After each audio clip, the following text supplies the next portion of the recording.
শহরের এক প্রান্তে ছিল একটি পুরনো, পরিত্যক্ত গ্যারেজ। সেখানে একসময় বিলাসবহুল গাড়ির মেরামতির কাজ হতো। তবে একটি অদ্ভুত দুর্ঘটনার পর থেকে গ্যারেজটি বন্ধ হয়ে যায়।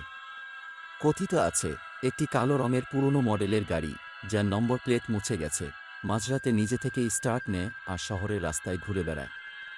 রাতের ডিউটি করা ট্রাফিক পুলিশদের মধ্যে অনেকেই বলতো, ওই গাড়ি চালানোর সময় চালককে দেখা যায় না, আর সেটি অদৃশ্য হয়ে যায় ঠিক ভোর হওয়ার আগেই। প্রথম দিকে মানুষ এটাকে গুজব ভেবে উড়িয়ে দিয়েছিল। কিন্তু এক রাতে রাহুল, একজন ক্যাব চালক, সেই গাড়ির মুখোমুখি হয়। রাহুল ক্লান্ত হয়ে নিজের গাড়ি নিয়ে বাড়ি ফিরছিল। হঠাৎ করেই তার রিয়ার ভিউ মিররে দেখতে পেল কালো রঙের পুরনো একটি গাড়ি, যার হেডলাইটগুলো যেন লাল রঙে জ্বলছে। গাড়িটি তার পেছন পেছন আসছে। রাহুল গাড়ির গতি বাড়াল, কিন্তু কালো গাড়িটিও সমান গতিতে তাকে অনুসরণ করতে লাগল। এক পর্যায়ে রাহুল বিরক্ত হয়ে রাস্তার পাশে গাড়ি থামাল।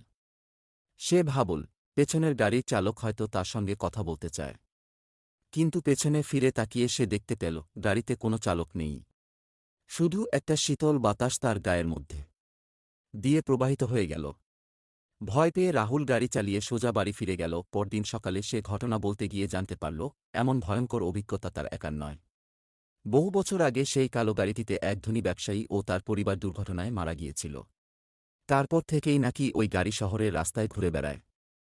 প্রতিশোধ নিতে চায় তাদের ওপর যারা গভীর রাতে একা রাস্তায় থাকে। এরপর থেকে রাহুল আর কখনো গভীর রাতে গাড়ি চালায়নি।